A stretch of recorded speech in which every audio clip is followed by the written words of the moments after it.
A few days ago, I made a video about Kyrie Irving and the increased optimism that he was going to join the Brooklyn Nets soon. And here we are just a few days later, and the news broke tonight on Friday that Kyrie Irving is in fact rejoining the Brooklyn Nets very soon. Now, I'm not sure if Shams broke this or who it was, because honestly, I was playing football with some friends. I checked my phone. I saw a bunch of Nets people I follow on Twitter tweeting about Kyrie, and I was like, oh, what's going on here? And then I saw the news. So great news. Very excited. Yes, I would love to have him back at full capacity. I know that having him at only road games and not having him for the away games at the Knicks and at Toronto, that sucks. But at least we have him at some capacity, so it's better than nothing. The way I look at it is, it's better to be a part-time guy than be unemployed. So that's the way I look at this situation. And let's be honest, the Nets without Kyrie had a chance of winning a championship, but so much had to go on Kevin Durant's shoulders, and I just don't know how much longer this man can maintain to play at a god level. Like, he's literally winning games with 4 rookies on the floor at the same time and just him. It's insane. So I don't know how much longer Kevin Durant can sustain this level. I'm not saying he's going to fall off anytime soon, but it's just, you can't ask a guy to do this for an entire season. That's just crazy. So getting Kyrie Irving back not only helps the Nets, of course, by adding a very talented basketball player, but it also helps the Nets because they can hopefully manage the minutes of Kevin Durant and James Harden more. When the Nets have these easier road games at Orlando, at Detroit, and all these other type of games, they can afford to rest Kevin Durant, rest James Harden, rest Patty Mills, rest LaMarcus Aldridge, and put Kyrie Irving in, because Kyrie is going to be well rested because he does not play in all the games, obviously. So Kyrie Irving right now, at this date, can play in 24 of the remaining Nets games this year. So will he play in all 24? Maybe not, because I know they start a road trip pretty soon. They play like the Trailblazers and the Lakers. I still hope he returns on Christmas. That's what I hope for, but I'm not sure right now. But it seems like, according to what Shams tweeted, that Kyrie is going to return very soon. So 3 hours ago, Shams Charania said, Justin, All-NBA star Kyrie Irving has started the process to return to the Brooklyn Nets. Sources tell The Athletic and the Stadium, or just Stadium, not the Stadium. Irving is ramping up, has begun team COVID-19 testing, and his season debut date is still to be determined. So yes, we don't know right now when Kyrie's going to return, but look, it is possible to have him back by Christmas. Apparently, Kyrie's in good shape. I put it in a tweet down here from Mr. Scoop B. Robinson. He went on to say, Kyrie Irving was at Nets headquarters today going through COVID-19 testing, as I said. Today, sources tell Bally Sports. I think it's Bally, right? Not Bally. I think it's Bally Sports. I'm pretty sure. One person tells me today he looks ready to go, quote unquote. So that's good. Kyrie looks fresh. So it's no surprise to me. Kyrie did not seem like the type of guy that would get himself out of shape in this scenario. I still feel like he was practicing.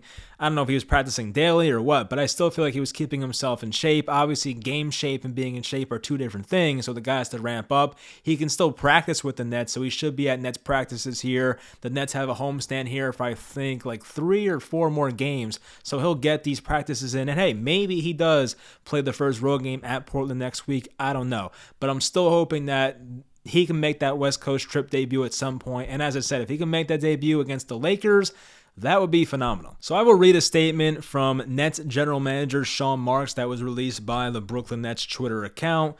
And here we go. I'm not good at reading, but let's get into it. After discussion with our coaches, players, and staff, the organization has decided to have Kyrie Irving rejoin the team for games and practices in which he is eligible to participate. We have arrived at the decision with the full support of our players, and after careful consideration of our current circumstances, including players missing games due to injuries and health and safety protocols, we believe that the addition of Kyrie will not only make us better as a team, but allow us to more optimally balance the physical demand on the entire roster. That's basically Kevin Durant right there. We look forward to Kyrie's return to the lineup, as well as getting our entire roster back together on the court. So there you go. Good message there from Sean Marks. And yeah, I'm sure, like, if you're Sean Marks and you're watching these Nets games, it's very exciting right now what's going on. The Nets right now are still winning games despite 6 or 7 guys being out with COVID. There is no James Harden, no LaMarcus Aldridge, no DeAndre Bembry, no Paul Millsap, and no James Johnson. Like, they're missing a lot of guys right now, and they've won 2 of their last 2 games. So Kevin Durant, though, there's a lot on his shoulders, as I said earlier. So if you're Sean Marks and you're watching Kevin Durant play 40, 43 minutes a night, it's like you love that you're winning, but you also hate that your superstar, who of course came off the Achilles injury, 33 years old now, is playing an insane amount of minutes in December. Like, being in first place in the East is great, but the Nets' biggest goal is to enter the playoffs healthy. Like, the Nets losing to the Sixers last night, for instance, doesn't really damage the future outlook for the Brooklyn Nets. Getting these guys healthy and into the playoffs is the biggest thing. And if I can make light of this Kyrie Irving situation, I will try to do that right now and be the half glass full type guy, which usually I'm not, but I will do that right now. So Kyrie Irving, as we know, even when he signed with the Brooklyn Nets, has had an injury history in the past, mostly knee injuries. We saw that with the Boston Celtics flare-up. We saw a knee injury in the finals in 2015, maybe? I think it was 2015, where him and Kevin Love were out. So we know Kyrie has knee issues. We saw the ankle injury last year, of course. Kyrie Irving is somewhat injury prone. We know that. So Kyrie Irving only being eligible to play in 24 of the remaining, 50 games, whatever it is, that's a good thing in my opinion, because it's less of a chance for him to get injured. That's like the positive way to look at that. Now, could it impact the team chemistry to have Kyrie out half the games? Sure, maybe it does. But in my opinion, a lot of these Nets players are true professionals. Patty Mills, Kevin Durant, LaMarcus Aldridge, James Harden. They've been around forever. Joe Harris.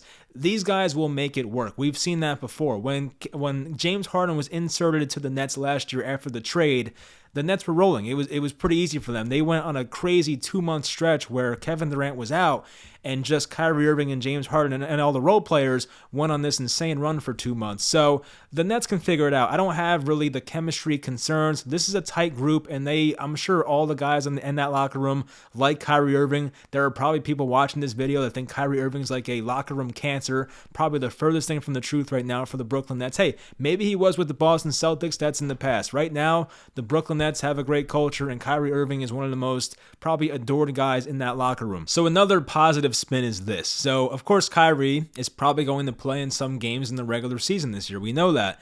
So I heard this said on the Glue Guys podcast, a great Nets podcast if you haven't listened to them, but they had Shams Charania on, and he made a very interesting point, as basically Shams went on to say, what if Kyrie Irving has like a 35-point game and the Nets go back home the next game and he can't play? Like, those type of things will eat away at an NBA player, just a basketball player, just a sports player in general. Like, even in the NFL, what if you're a running back that had 150 yards, but your team has a home game next week and you can't play because of protocol and stuff? So, like, just for a professional athlete to be in that situation where, once again, let's say Kyrie Irving on the end of a West Coast trip, the Nets are at the Phoenix Suns, and let's say Kyrie Irving drops 37 points, the Nets win, it's a great game, and Kyrie's loving life, loving basketball at the moment, but the Nets go back to Brooklyn 2 days later, and he can't play a home game. Like, those type of things will probably influence him more to get the vaccine, rather than sit at home and just watch the Nets on TV occasionally. So I do think him coming back will ultimately lead us to where we need to get, which of course is getting Kyrie Irving vaccinated. Now, I'm a person that, look, it's a personal decision. I respect all that. I don't want to get into that. But just as a basketball fan of the Brooklyn Nets, I want to see Kyrie Irving play every game. So whether he gets this, plant-based vaccine that might come out or whatever it is, I just want the guy back at full capacity. So we're getting half of what we want right now, but we're still not getting everything we want right now. So as I mentioned in the last video, when I talked about the Kyrie situation a few days ago, if the Nets are in a playoff series, and obviously the Nets will probably have home court advantage if they continue to play this well, but they'll still have Kyrie for games 3, 4, 6, and that's it. Well, 3 games out of 7. But if they're the road team, which is a funny thought, like, maybe should the Nets tank and get an extra game for Kyrie in the playoffs? Obviously that's a joke, don't do that. But it's been thrown out there, like, should the Nets tank? Because if the Nets are a road team in the playoff series, they're the road team for games 1, 2, 5, and 7. That's 4 games compared to 3. But I think home court advantage is a very big thing, so I would not worry about tanking games. But, there might be a situation down the line where the Nets are like a 2 or 3 seed and they face a 1 seed in the playoffs and they get Kyrie for 4 games instead of the 3. So maybe that works out in a positive way. I don't know. But yeah, I have no inside information on whether Kyrie's going to get vaccinated. I have no idea. But the fact that he's back at a part-time basis is leading us more in the right direction. Like, as I mentioned, Kyrie being at home and away from the team was not helping us get to where we needed to get. So I do think Kyrie being around the teammates and just being around the team, being around the coaches and the atmosphere, the crowd, the fans, it's going to help him lead to that decision to hopefully get vaccinated one day. So, I do want it to happen before the playoffs. Really, all I care about right now is the playoffs and getting in there healthy. But, if we see Kyrie get vaccinated at some point, I guess it wouldn't be shocking, but I also wouldn't be shocked if it went the other way where he just is stubborn about it and doesn't want to get it. We'll see what happens, though. We'll see how it plays out. There's a lot of just gray area and a lot of what ifs with the Kyrie situation. I don't know what goes through the guy's mind, but we'll find out. But I will say, I'm very excited. This guy is, as I mentioned, one of my favorite basketball players. Kyrie's my favorite net. I mean, Kevin Durant's making a strong run for it right now, I'll tell you that. But I've always liked Kyrie, my favorite player to watch. So just to see him back there on the floor, even if it's only in the road games, it's better than nothing. So it sucks that we haven't been able to watch him play this year. He's still in his age 29 season. He's been out half the season, basically, almost half the season. So to see him back out there will be a great moment. And, we'll see when that happens. It might not be Christmas. I have no idea when he's making that return. So let's get off the Kyrie stuff for a minute. I did not talk about the game last night against the 76ers, and Nets won that game 114-105. They've won their last 2 games with half the roster out. Langston Galloway made his Nets debut for a little bit. I don't know how much he played. It was barely anything. He played 9 minutes, so had 3 points, 9 minutes. But yeah, I'm still so happy with the way this Nets team is playing. I'm so proud of the way they're playing, and there's so many young guys in this lineup right now. I think there's 4 or 5 guys below the age of 22 that are playing serious minutes for this team. Nick Claxton, David Duke Jr., Kessler Edwards, Cam Thomas, Day'Ron Sharpe, 5. So, more than half this roster right now is at a very young age, and they got 4 rookies. It's crazy. I mean, just the way they've been playing with so much grit, hustle, effort, all those type of words, and they're playing very hard for Steve Nash right now, and Steve Nash is kind of winning me over right now. I must say, there's always been questions about Steve Nash, especially after the first few games of this year when they lost to Milwaukee and then lost to somebody else 2 games later. But the Nets are 2-3 this year, and there was a lot of questions about Steve Nash's future and all that. But I mean, Steve Nash has really propelled himself to, I think, a pretty good NBA coach, and hopefully he continues to grow as time goes on. But to deal with this situation and have the Nets 2-0 in these past 2 games, I mean, look, a lot of it's on Kevin Durant. We know that. It's not all Steve Nash. I mean, Kevin Durant, once again, with a godly performance of 34 points, 11 rebounds, 8 assists. We even saw Blake Griffin have a great game. Blake Griffin, I mean, he's one of those guys that if you're not a Nets fan, you probably hate the guy. It's kind of like Kyle Lowry for me. I just can't stand Kyle Lowry. There's a lot of NBA players I can't stand, but Kyle Lowry is definitely one of those guys. I can't stand them. But if Kyle Lowry was a Net, I would probably love him. And same thing goes for Blake Griffin here. He took a couple of charges in this game. He was diving on the floor once again. Blake Griffin made a very key 3-pointer to put this game away. And we know Blake Griffin's had so many issues knocking down his 3-point shots. He did okay. I think he did pretty well on Joel Embiid, actually. I don't even want to say okay. He was actually pretty good on Joel Embiid. I want to see if Embiid killed the Nets. I don't think he went off. No, he had 32 points, a quiet 32 points. But I don't know. I feel like Blake Griffin did as well as he could in that matchup. We continue to see how much Nick Claxton is developing as a player. His conditioning is noticeably better.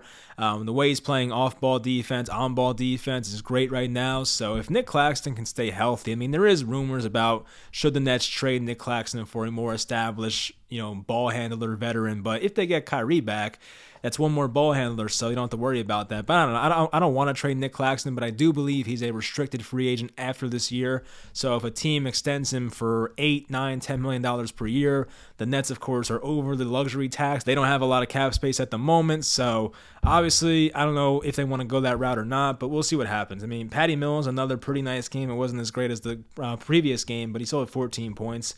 David Duke Jr., I mean, he continues to be a big energy guy for this team and playing good defense. We saw that.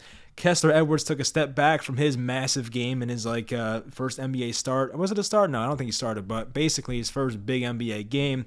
But Edwards was fine yesterday. I think he knocked down a couple big 3-pointers.